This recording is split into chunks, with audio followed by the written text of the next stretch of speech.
아드폰테스 성서 주석 호세아서입니다.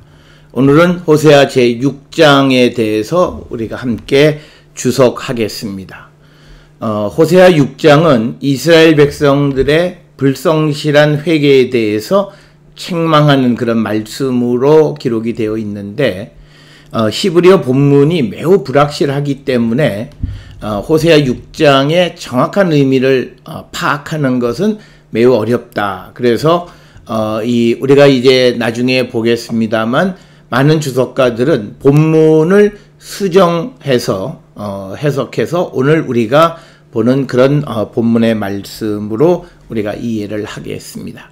그래서 호세아 6장은 11절까지 짧은 말씀이지만 그러나 이해하기가 매우 어렵다는 것을 염두에 두고 우리가 함께 주석을 하겠습니다.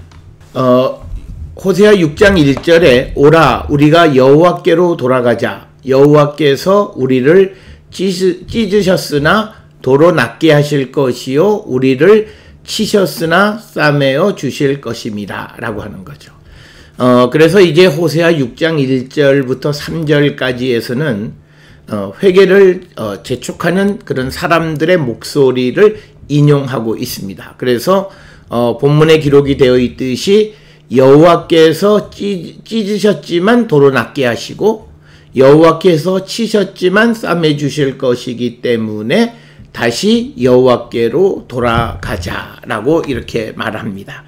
따라서 6장 1절은 왜 우리가 여호와께로 돌아가야 하는가라고 하는 것을 설명하는데 그것은 하나님이 비록 이스라엘을 치고 찢으셨지만 회복시켜 주실 분도 오직 여호와 하나님이시다라고 하는 그런 말씀이 되겠고 이러한 말씀은 우리가 잘 아는 욥기 1장 21절에 주신 이도 여호와시요 거두신 이도 여호와시다라고 하는 그런 하나님에 대한 인식을 바탕으로 두고 있는 거죠. 그래서 하나님께서 한번 그냥 치면 그걸로 끝나는 게 아니라 다시 그들을 싸매시고 낫게 해주시는 분이시다. 그래서 여기에는 또 하나님의 인자와 자비하심을 근거하는 그런 말씀이기도 합니다. 그래서 여기에서 강조하는 것은 여호와께서 모든 것을 주관하시는 전능하신 하나님이시라는 것을 간접적으로 말씀하고 있다. 그래서 우리가 고난 가운데에서도 여호와께로 돌아가야 하는 이유가 생긴 것을 말하는 거고 이런 생각은 특히 유다 왕국이 멸망한 후에 유다 왕국 멸망 이후에 더 많이 생겨났습니다. 그래서 우리가 잘 아는 예레미야 애가 3장 38절에 화와 복이 지존자의 입으로부터 나오지 아니하냐. 즉 하나님에게로부터 화와 복이 근간이 되어진다. 그래서 우리가 여호와께로 돌아간다. 그래서 오늘 주시는 말 여호와께로 돌아가자. 그래서 나슈브 엘 아도나이. 그러니까 이건 청유형이 되겠습니다. 이거는 청유죠. 그래서 여호와에게로 슈브. 이 슈브라고 하는 말은 회개하다 돌아가다라는 거죠. 그래서 여호와께로 돌아가자. 키 이유를 설명합니다. 왜냐하면 히 타라프 그가 우리를 찢었지만 왜 이르파에니 라파죠. 라파 우리를 고쳐준다. 그러니까 이르파에 누는 우리를 고쳐주시기 때문이고 야흐베 쉐누죠. 하바신데 여기에 누를 붙인 거예요. 싸매주신다라고 하는. 그래서 우리가 여호와께로 돌아가야 함을 강조하는 그런 말씀이 되겠습니다. 호세아 6장 2절에 여호와께서 이틀 후에 우리를 살리시며 3일째 셋째 날에 우리를 일으키시리니 우리가 그의 앞에서 살리라. 즉 여기에서 강조하는 것은 여호와의 임박한 구원과 회복을 언급하는 거죠. 이틀 후에 살리고 셋째 날에 일으키신다라고 하는 거죠. 그래서 여호와께 돌아갈 것을 요청하는 호소하는 거고 여기에 기록이 되어 있는 이틀이라고 하는 이 숫자 이틀이라고 하는 것은 숫자적으로 이 일을 얘기하는 게 아니라 임박함을 나타내는 그런 표현이 되겠고, 그래서 여호와께서 곧 우리를 이스라엘을 일으키실 것이다 라고 하는 그런 의미가 되겠습니다. 우리가 누가복음 13장 32절에 보면 오늘과 내일은 내가 귀신을 쫓아내며 병을 고치다가 제3일에는 완전하여 지리라 라는 표현과 같은 거죠. 하루 이틀 그리고 셋째 날 완성되어지는 것.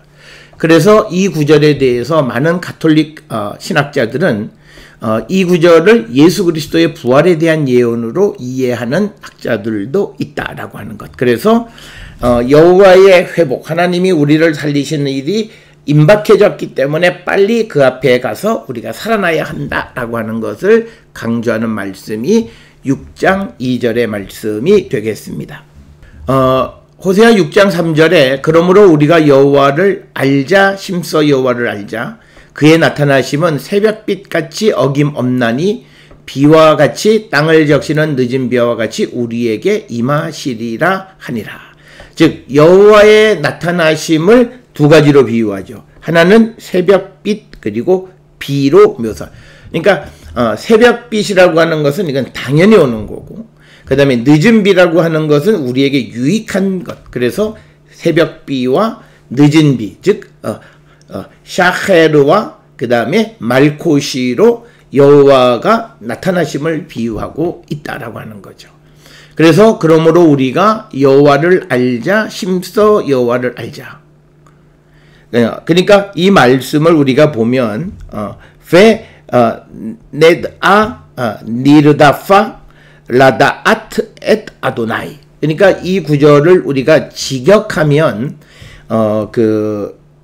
네드아 여호와를 알자. 그 다음에 니르다파 추적하자. 라다아트 엣 아도나이 여호와를 알기 위해서 추적하자. 그러니까 적극적으로 여호와를 알자라고 하는 그런 말씀이 되겠습니다.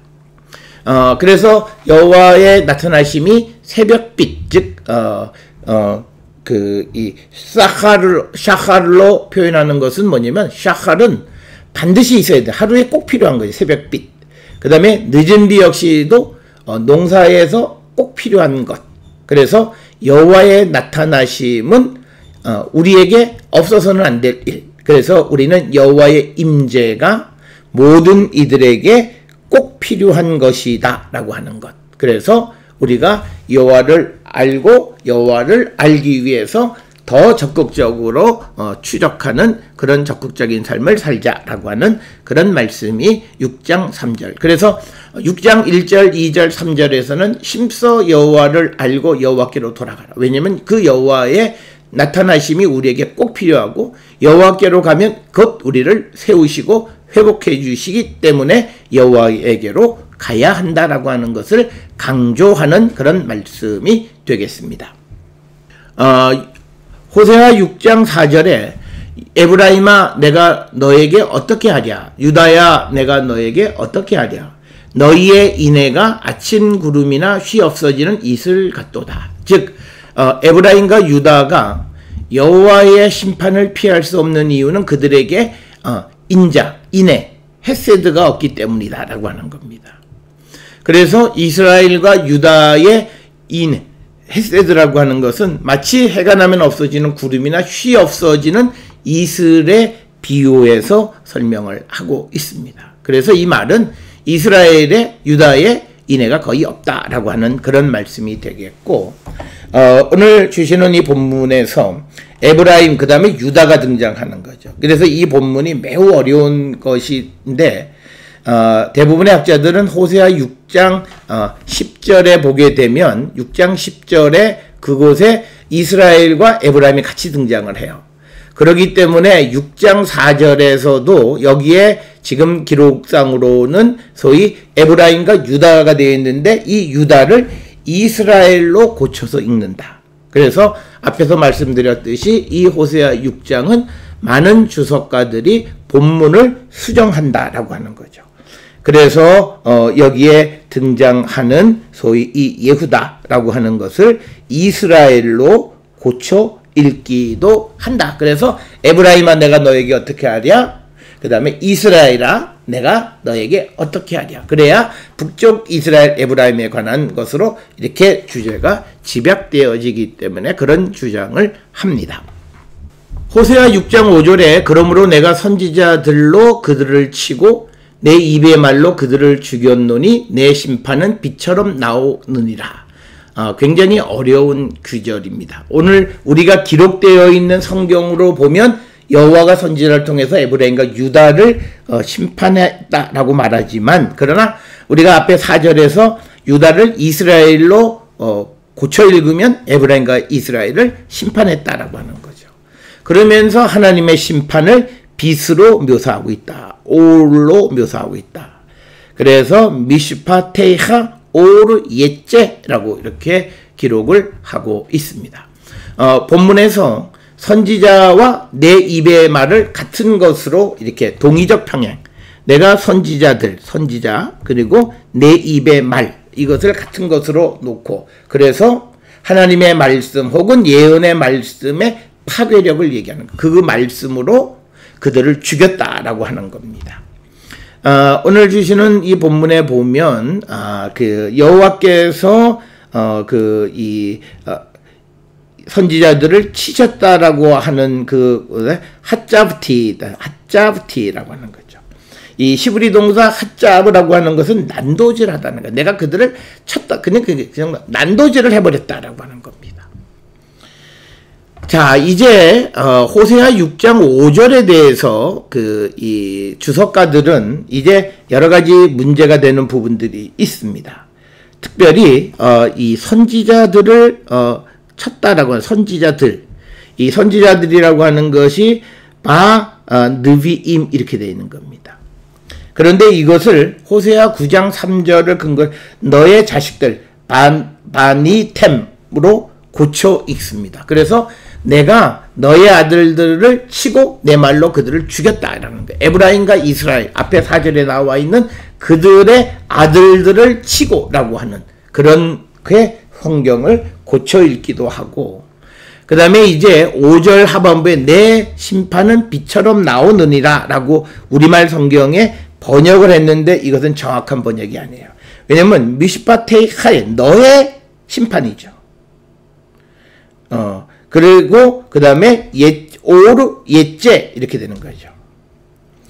그래서 내 심판으로 번역한 미슈파테이하는 원래는 너희 심판, 너희의 심판이 빛처럼 나왔다라고 하는 거죠.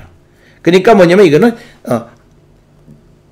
내가 너희를 심판하는, 하나님이 이스라엘과 에브라임을 심판하는 것이 빛처럼 나왔다라고 하는 그런 표현.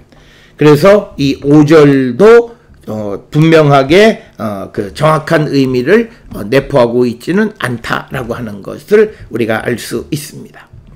그러면서 우리가 이 호세아 6장에서 가장 잘 알고 있는 본문의 말씀은 호세아 6장 6절입니다. 나는 인애를 원하고 제사를 원하지 아니하며 번제보다 하나님을 아는 것을 원한다 라고 하는 거죠. 하나님이 원하시는 건 인애와 하나님을 아는 것이다. 그러나 하나님이 이렇다고 해서 제사를 근본적으로 부정하시는 것은 아니다라고 하는 것을 우리가 꼭 기억을 하셔야 됩니다. 그래서 여기에서 강조하는 것은 제사에 앞서서 인애, 자비를 행하는 자가 되어야 한다. 우선순위의 문제라고 하는 것이고, 이것은 마태복음 5장 23절, 24절에서도 같은 맥락의 말씀을 우리가 읽을 수 있습니다. 자, 이제 호세아 6장 7절이 이제부터 가장 어려운 구절입니다. 7절로부터 11절까지가 전체적으로 의미 파악이 매우 어렵습니다. 그 의미가 불분명할 뿐만 아니라 많은 주석가들이 본문을 수정하기 때문입니다. 그래서 우리가 기록되어져 있는 대로 보면 이스라엘의 범죄함을 마치 에덴 동산의 아담이 하나님의 말씀을 어긴 것에 비유하고 있다. 하나님과의 약속을 어긴 것으로 이렇게 비유하는 겁니다. 그래서 7절에 그들은 아담처럼 언약을 어기고 거기에서 나를 반역하였느니라 라고 하는 거예요. 그런데 이 7절에 기록되어져 있는 소위 아담처럼이라고 되어 있는데, 이 아담을 고유명사로 볼 것이냐 아니면 보통 명사로 볼 것이냐, 아니면 지명 아담으로 볼 것이냐, 여기에 따라서 각각 해석이 달라진다는 거예요. 그래서 우리가 70인역에서는 이 아담을 그러니까 안트로포스, 사람으로 그냥 번역해요. 안트로포스. 70인역, 헬라어 번역에서. 그런데 이것의 불가타, 즉 볼게이트, 라틴어 번역에서는 고유명사 아담으로 번역한다라고 하는 거예요. 그래서 만약에 이것을 안트로포스 70인역처럼 번역을 하면 이스라엘에 범죄하는 것은 일반 사람처럼 계약을 어긴 것이 되고, 후자처럼 라틴어 번역처럼 고유명사 아담으로 번역하게 되면 이스라엘의 범죄함을 에덴 동산에서의 아담의 범죄와 같은 것으로 이해한다라고 하는 겁니다. 그 다음에 이제 이 두 번째, 첫 번째와 달리 세 번째 가능성은 아담을 지명으로 이해하는 거죠. 이것은, 여호수아서 3장 16절에 의하면 이 아담이라고 하는 곳은 이스라엘이 가나안을 입성할 때 요단강을 건넜던 것이 이 아담 근처예요. 그렇지만 여기에서의 문제는 이 아담이라고 하는 곳에서 이스라엘이 하나님을 배반했다라고 하는 기록은 없습니다. 그래서 오늘 우리가 보편적으로는 7절에 아담을 고유명사 아담으로 보는 게 일반적인 거고, 일부 성경에서는 이 아담을 사람 아담으로 보고 어떤 경우에는 지명 아담으로 보기도 한다. 이것이 명확하지 않은데, 지명으로 보는 것은 이제 7절, 8절, 9절, 10절, 11절에 지명이 많이 등장을 하기 때문에 그런 관점에서 이 7절의 아담도 지명으로 이해하는 것입니다. 8절에 길르앗은 악을 행하는 자의 고울이라 피 발자국으로 가득 찼도다, 이렇게 되어 있습니다. 그러니까 길르앗은 범죄한 성읍이고 피 발자국이 가득한 도시다, 이렇게 이야기합니다. 그러면서 이 길르앗의 구체적인 죄는 9절에 강도 때가 사람을 기다린 같이 제사장의 무리가 세겜길에서 살인하니 그들이 사악을 행합니다 라고 하는 것을 통해서 길르앗이 어떤 죄가 있는가를 설명을 하고 있고, 사사기 10장 17절에 보게 되면 암몬 자손이 길르앗에서 이스라엘을 공격하기 위해서 진을 쳤던 사건에서 아마 길르앗의 악행에 대한 것이 기록이 되어지지 않았나, 이렇게 우리가 추정을 할 뿐입니다. 그 다음에 이제 피발자국이라고 하는 것은, 아쿠바죠. 아쿠바 메담이죠. 그러니까 이것은 길르앗이 산기슭에 위치하고 있기 때문에 길르앗 사람들이 갖는 어떤 폭력성에서 붙여진 이름, 피발자국이다. 이렇게 우리가 설명을 하기도 하고, 우리가 이 피발자국은 정말 신발에 피를 묻힌 사건을 얘기하는 것이다. 이거는 열왕기하 2장 5절에 요압이 넬의 아들 아브넬과 예델의 아들 아마샤를 죽이고 피를 신에 묻혔다라고 하는 것, 그것에서 우리가 유래된 그 피발자국이라는 그런 표현이 등장한 것으로 보고 있고, 길르앗이 피발자국으로 가득 찬 것에 대해서 우리가 이 길르앗이라고 하는 것이 신명기 4장 43절에 의하면 도피성입니다. 그러니까 그 도피성으로 도피한 사람들의 피가 가득하다라고 하는 것으로서 이 길르앗을 피발자국으로 가득 찼다라고 묘사하기도 한다. 그래서 여러 가지 해석이 가능하다는 건 그만큼 불확실하다라고 하는 겁니다. 그래서 8절이 길르앗의 악행은 아마도 사사기 10장 17절에서 길르앗에서 암몬이 이스라엘을 공격하는 데서 생겨난 것으로도 이해할 수 있고, 또 길르앗이라고 하는 곳이 도피성 가운데 하나이기 때문에 많은 사람의 피가 그곳에 모였다라고 하는 의미에서 생겨난 것으로도 이해할 수 있다라고 하는 겁니다. 또 하나 어려운 구절이 9절입니다. 강도 때가 사람을 기다린 같이 제사장의 무리가 세겜길에서 살인하니 그들이 사악을 행하였느니라. 그러니까 제사장들이 세겜에서 살인한 것을 길르앗의 범죄함으로 이야기하고 있어요. 그래서 강도는 도둑질하는 것뿐만 아니라 남의 피를 통하여 자신의 이득을 취하는 행동으로 율법에서는 엄히 금하고 있다. 여기에 그 기다림 가치로 번역되어 있는 그 케하히라고 하는 그 이 표현입니다. 케하히라고 하는 표현. 이것에 대해서 어떤 주석가들은 낚시로 번역하기도 합니다. 그래서 이 구절을 낚시로 물고기를 모으는 어부처럼 제사장의 무리가 세겜에서 살인한다. 이렇게도 본다라고 하는 겁니다. 그러니까 앞에서 말씀드린 것처럼 이 호세아 6장은 그 특히 7절 이하로부터는 구절이 굉장히 불확실하기 때문에 정확한 의미를 추정하기가 매우 어렵다라고 하는 것, 그것을 우리가 이해하셔야 되고, 그래서 9절에 같은 경우에 강도 때가 사람을 기다린 같이라고 하는 이 표현을 기다림이라고 하는 그 케하헤이를 소위 낚시로 번역을 해서 낚시로 물고기를 모으는 어부처럼으로 번역하기도 한다라고 하는 것을 기억하시면 되겠습니다. 10절에 내가 이스라엘 집에서 가증한 일을 보았나니 거기서 에브라임은 음행하였고 이스라엘은 더럽혀졌느니라. 그래서 이스라엘과 에브라임이 같이 등장하는 것, 그래서 앞에서 에브라임과 유다를 에브라임과 이스라엘로 고쳐 읽었다라고 하는 겁니다. 즉 이스라엘이 행위 가운데 가증한 일은 음행의 결과다라고 하는 겁니다. 그래서 이스라엘이 우상숭배로 더럽혀졌다라고 하는 것. 그래서 우리가 구약성경에서 음행은 우상숭배의 다른 표현이다라고 하는 것은 우리가 이미 잘 알고 있고, 특히 기록되어 있는 가증한 일이라고 하는 이 가증하는 샤아루리야, 이게 샤아루리야는 가증한 일은 음행을 의미하지만 이것은 그들의 길을 바꾼 것이기 때문에, 음행을 했다는 건 길을 바꾼 거죠. 하나님에서 다른 것, 길을 바꾼 것이기 때문에 매우 공포스럽고 두려운 것이다.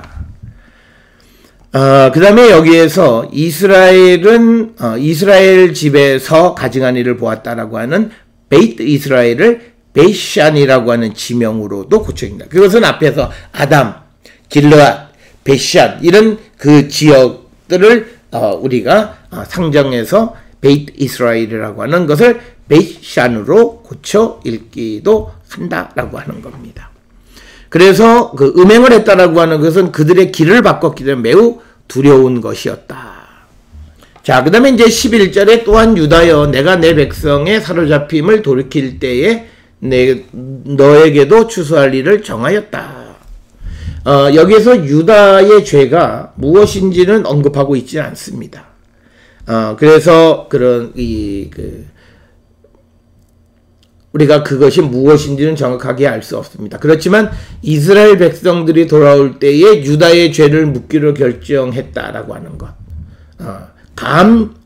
예후다 또한 유다여 이런 표현을 통해서 알 수 있고, 아마도 유다의 죄는 6장 10절 이스라엘이 더럽혀짐으로부터 유다가 분리되지 못한 결과로 얻는, 그러니까 부정한 것과 접촉함으로 인해서 얻은 그런 죄. 그렇기 때문에 추수할 일은 기쁜 일이 될 수 없고 이것은 슬픈 일, 심판의 일이다. 추수할 일을 정하였느니라.